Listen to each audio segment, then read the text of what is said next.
बिस्मिल्लाहिर्रहमानिर्रहीम। स्टूडेंट्स अस्सलाम वालेकुम। उम्मीद है कि आप सब खैरियत से होंगे। आज हम सेकंड ईयर फिजिक्स का चैप्टर नंबर 1 से स्टार्ट करने जा रहे हैं, जिसका नाम है इलेक्ट्रोस्टैटिक्स। अब इलेक्ट्रोस्टैटिक्स हमारे पास दो अल्फाज का मजमू है, इलेक्ट्रो और दूसरा स्टैटिक्स। इलेक्ट्रो मीन चार्ज और स्टैटिक्स मीन रेस्ट। सो इलेक्ट्रोस्टैटिक्स फिर हमारे पास क्या होगा, study of charges at rest under the action of electric force. Electric force की वजह से जो हमारे पास दो चार्जेस होंगे उनकी स्टडी एट रेस्ट को हम क्या कहेंगे, इलेक्ट्रोस्टैटिक्स। अब इसमें हमारे पास इसकी definition, study of charges at rest due to electric force। अब इसमें हमारे पास आ जाता है इलेक्ट्रिक फोर्स। तो इलेक्ट्रिक फोर्स वो म्यूचुअल फोर्स होती है जो दो चार्जेस के दरमियान पाई जाती है। जैसा कि आपने 9th-10th की फिजिक्स में पढ़ा होगा कि हमारे पास जो चार्जेस होते हैं वो दो तरह के होते हैं, एक पॉजिटिव चार्ज होता है और एक नेगेटिव चार्ज होता है। हमारे पास जो नेगेटिव चार्ज होता है वो किस चीज़ के ऊपर होता है, इलेक्ट्रॉन के ऊपर होता है, और जो पॉजिटिव चार्ज होता है वो किस चीज़ के ऊपर होता है, प्रोटॉन के ऊपर। इलेक्ट्रॉन के ऊपर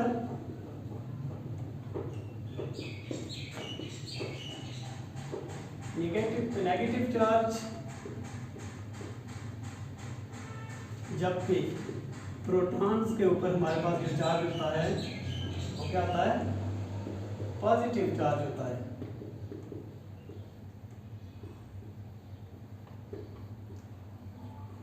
आपने ये भी पढ़ा होगा कि हमारे पास जो सेम चार्जेस होते हैं वो क्या करते हैं, एक दूसरे को रिपेल करते हैं, और जबकि अनलाइक चार्जेस यानी अपोजिट चार्जेस वो एक दूसरे को क्या करते हैं, अट्रैक्ट करते हैं। For example negative charge positive charge को क्या करेगा, ये दोनों एक दूसरे को अट्रैक्ट करेंगे, जबकि नेगेटिव चार्ज को क्या करेगा, रिपेल कर देगा।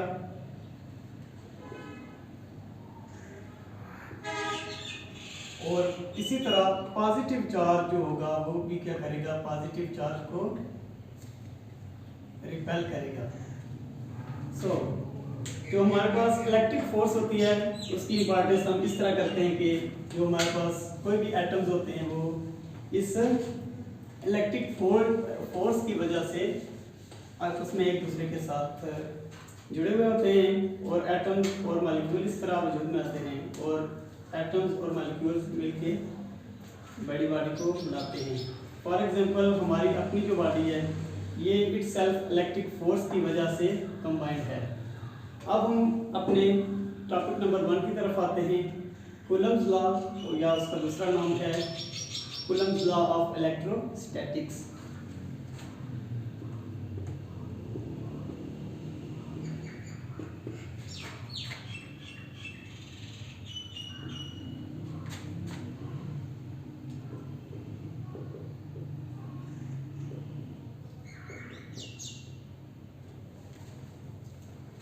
ये हमारे पास एक साइंटिस्ट था चार्ल्स कूलम, जिसने 1784 में ये चीज़ नोट की थी कि जिस तरह हमारे पास फोर्स ऑफ ग्रेविटी में दो मासेस एक दूसरे को अट्रैक्ट करते हैं, बिल्कुल सिमिलर है इसी तरह हमारे पास दो अपोजिट चार्जेस एक दूसरे को क्या करते हैं, अट्रैक्ट। उसने फिर हमारे पास जो कूलम्स लॉ था उसकी थ्योरी पेश की थी, जिसकी स्टेटमेंट ये है कि force between two charges is directly proportional to the product of the magnitude of the charges and inversely proportional to the square of the distance between them। For example हमारे पास कोई भी दो से चार्जेस हैं, एक हम Q1 का नाम ले लेते हैं और एक Q2। अब इनके सेंटर से हमारे पास जो इनके दरमियान डिस्टेंस होगा उसको हम कंसीडर करते हैं। और अगर हमारे पास ये दोनों चार्जेस अपोजिट हैं तो इनके ऊपर जो म्यूचुअल फोर्स इन दोनों के दरमियान लगेगी वो हमारे पास क्या होगी, अट्रैक्टिव होगी। अगर यही चार्जेस हमारे पास क्या हैं, सेम है, तो हमारे पास इनके ऊपर जो फोर्स लगेगी वो क्या होगी, रिपल्सिव होगी। In case of attractive opposite के चार्जेस फोर्स हमारे पास इनके दरमियान जो लगेगी वो क्या होगी, अट्रैक्टिव होगी। Q1 के ऊपर जो फोर्स लगेगी Q2 की वजह से उसको F12 का नाम देंगे। सिमिलरली Q2 के ऊपर जो फोर्स लगेगी ड्यू टू Q1 उसको हम F21 का नाम देंगे। अगर हमारे पास चार्जेस सेम है तो ये क्या करेंगे, एक दूसरे को रिपेल करेंगे। अब Q1 के ऊपर Q2 की वजह से जो फोर्स लगेगी उसको हम F12 का नाम देंगे और Q2 के ऊपर Q1 की वजह से जो फोर्स लगेगी उसको हम F21 का नाम देंगे। ये हमारे पास जो फोर्सेस होती हैं दो चार्जेस के दरमियान, ये म्यूचुअल फोर्स होती है, लेकिन इनकी डायरेक्शन क्या होती है, एक दूसरे के रिवर्स होती है।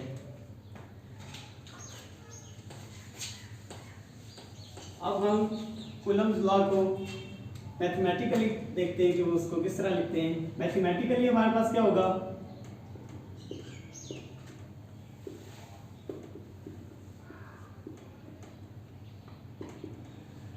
According to statement of Coulomb's law के स्टेटमेंट के मुताबिक फोर्स ऑफ अट्रैक्शन और repulsion between two charges is directly proportional to product of magnitude of charges. मतलब फोर्स डायरेक्टली प्रोपोर्शनल है किसके, प्रोडक्ट के और उनके मैग्नीट्यूड के बराबर। दो चार्जेस का प्रोडक्ट लें और उनके मैग्नीट्यूड का प्रोडक्ट लेंगे उसके बराबर है, डायरेक्टली प्रोपोर्शनल है, ठीक। और inversely proportional to square of the distance between them.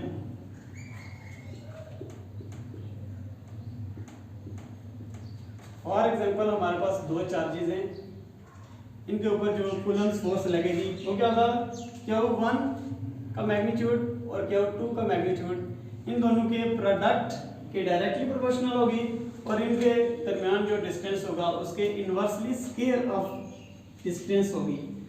इसका क्या मतलब है कि अगर इसका रेडियस या इनके दरमियान जो डिस्टेंस है उसको हम इंक्रीज करेंगे तो वो क्या होगी, स्क्वायरली डिक्रीज होगी। अगर हम इसको डिक्रीज करेंगे तो स्क्वायर प्रोपोर्शन के साथ वो फोर्स जो होगी हमारे पास वो क्या होगी, इंक्रीज होगी। अब हम इन दोनों प्रोपोर्शनलिटीज को क्या करते हैं, कंबाइन कर लेते हैं, तो हमारे पास क्या आएगा, F इज प्रोपोर्शनल टू, इन दोनों रिलेशंस को कंबाइन करेंगे तो हमारे पास क्या आएगा, F is proportional to Q1 Q2 over R square. अब प्रोपोर्शनैलिटी साइन को जब हम खत्म करेंगे तो हमारे पास एक कांस्टेंट आएगा। In case of Coulomb's law हमारे पास कांस्टेंट आएगा K और हमारे पास रिलेशन क्या बनेगा, F equal to K Q1 Q2 over R square. इसको हम इक्वेशन नंबर 1 का नाम देते हैं। अब हमारे पास जो होगा K वो कांस्टेंट ऑफ प्रोपोर्शनैलिटी है, लेकिन उसकी जो वैल्यू है वो दो चीज़ों पर डिपेंड करती है। हमारे पास जो फैक्टर जिनके ऊपर K की वैल्यू डिपेंड करती है वो दो हैं। सबसे पहला हमारे पास क्या है, medium between the charges.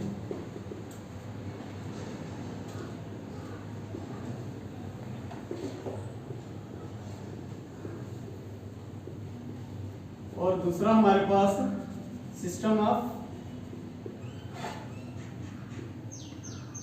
Units, कि हम कौन से यूनिट्स इस्तेमाल कर रहे हैं।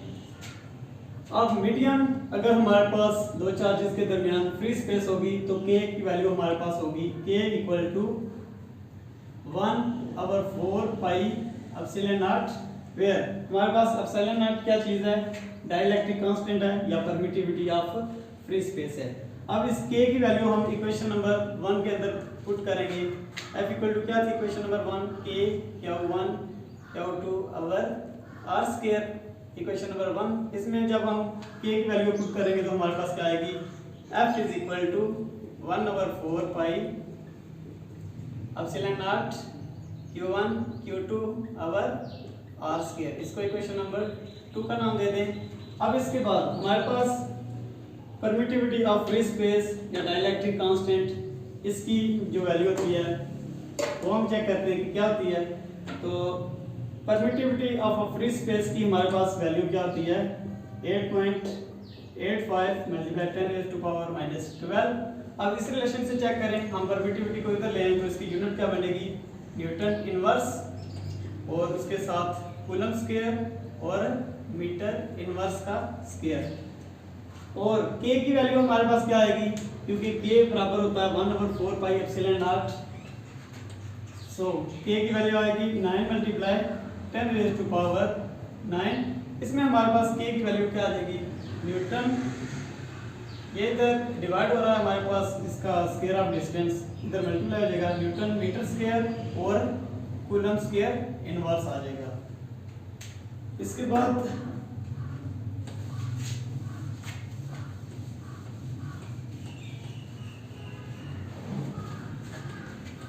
हमने चूंकि फर्स्ट ईयर के चैप्टर नंबर 2 में पढ़ा था कि फोर्स हमारे पास कौन सी क्वांटिटी होती है, force is a vector quantity. जाहिर सी बात है वेक्टर क्वांटिटी है तो उसकी कोई ना कोई डायरेक्शन भी होगी। अब हम फाइंड करते हैं कि इस जो फोर्स है इसकी डायरेक्शन क्या होती है। इसके लिए हम फिर दोबारा क्या करते हैं, दो चार्जेस लेते हैं और उनके दरमियान जो डिस्टेंस है उसको r कंसीडर करते हैं। ये Q1 और ये Q2 चार्ज हो गया। अब Q1 के ऊपर Q2 की वजह से जो फोर्स लगती है वो क्या होती है F12, और Q2 के ऊपर Q1 की वजह से जो फोर्स लगती है उसको हम क्या कहते हैं F21। और ये जो फोर्सेस होती हैं ये आपस में एक दूसरे के अपोजिट डायरेक्शन में होती हैं, that's why F12 equal to minus F21। हम इसको प्रूव करते हैं कि किस तरह होती है। अब हमारे पास इस F12 की जो डायरेक्शन है उसको शो करने के लिए हमारे पास एक और चीज़ की ज़रूरत है, वो क्या है हमारे पास यूनिट वेक्टर। यूनिट वेक्टर ऐसा वेक्टर होता है जो किसी भी वेक्टर की डायरेक्शन को शो करने के लिए इस्तेमाल होता है। अब F12 का जो यूनिट वेक्टर होगा हमारे पास r की वजह से वो क्या होगा R12, और F21 का जो यूनिट वेक्टर इस्तेमाल होगा वो क्या होगा R21। अब यूनिट वेक्टर किसके बराबर होता है, बेसिकली कोई भी हमारे पास सिंपल वेक्टर और होगा तो वो किसके बराबर होगा vector magnitude into unit vector. अब इसमें हम यूनिट वेक्टर को अगर हल करना चाहें तो वो किसके बराबर होगा unit vector equal to vector divided by vector's magnitude. अब हमारे पास F12 और F21 उसको हम फाइंड करते हैं। हमारे पास क्या था उसका आंसर, F12 किसके बराबर होगी 1/4 pi epsilon naught Q1 Q2 और R स्क्वायर। और इसमें हमारे पास F12 का हमारे पास जो यूनिट वेक्टर था वो क्या था R12, और हमारे पास F21 का जो यूनिट वेक्टर था वो किसके बराबर था 1/4 पाई एप्सिलॉन नॉट। पहले इसका रिलेशन लिखते हैं Q1 Q2 और R स्क्वायर, और यूनिट वेक्टर इसके साथ जो इस्तेमाल होगा R21।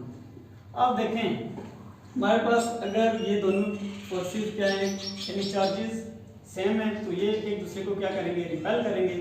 तो R12 की जो डायरेक्शन होगी वो टुवर्ड्स लेफ्ट होगी, और जो हमारे पास R21 होगा उसकी डायरेक्शन क्या होगी टुवर्ड्स राइट। यानी यहाँ हमें क्लियरली नजर आ रहा है कि R12 किसके बराबर हो जाएगा माइनस R21 के बराबर हो जाएगा।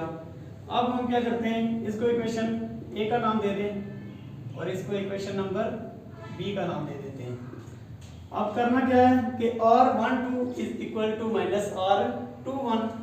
इसका इक्वेशन 1 में या ए में हम क्या करते हैं R12 की वैल्यू को पुट करते हैं, तो हमारे पास F12 किसके बराबर आ जाती है F12 is equal to 1/4 pi epsilon naught Q1 Q2 और R स्क्वायर, और R12 किसके बराबर है हमारे पास माइनस इंटू R21 के बराबर। अब हम क्या करते हैं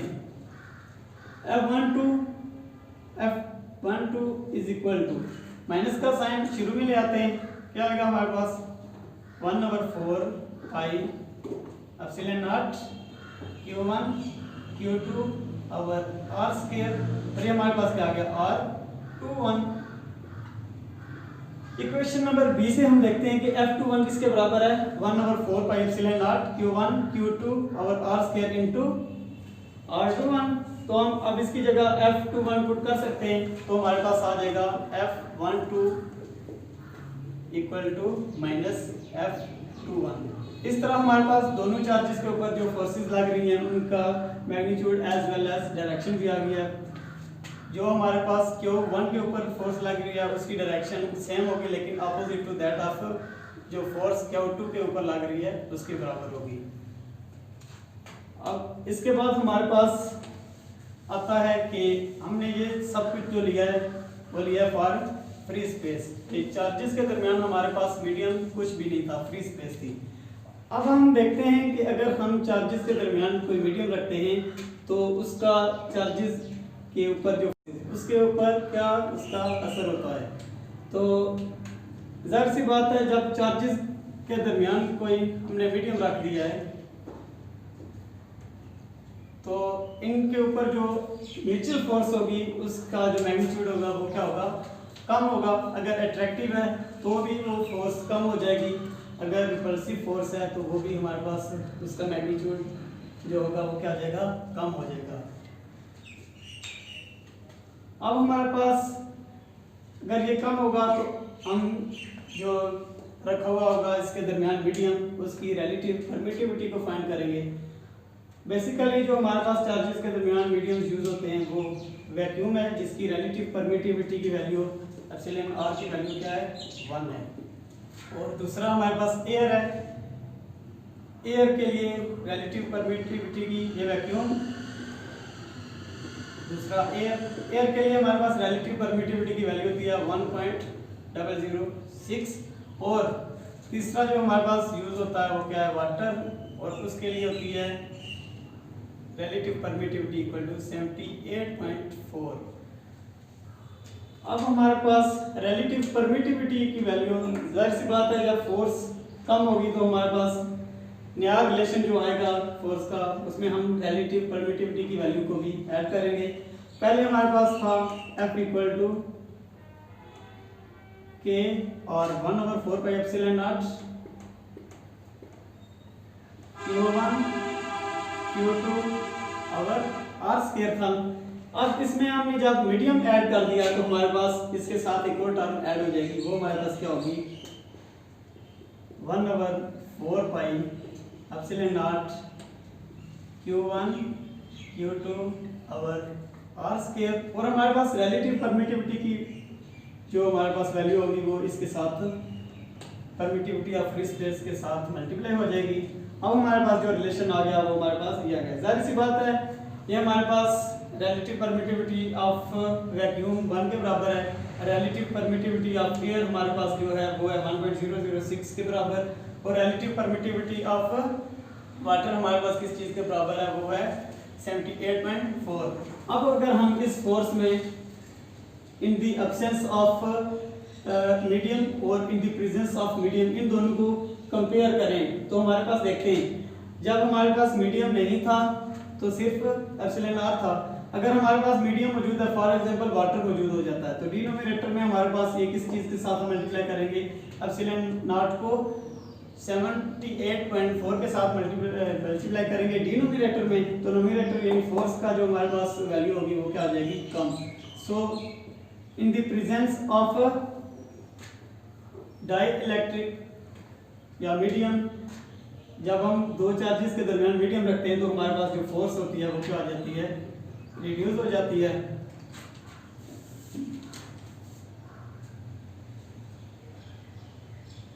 इसी के साथ मैं अपने लेक्चर का इख्तिताम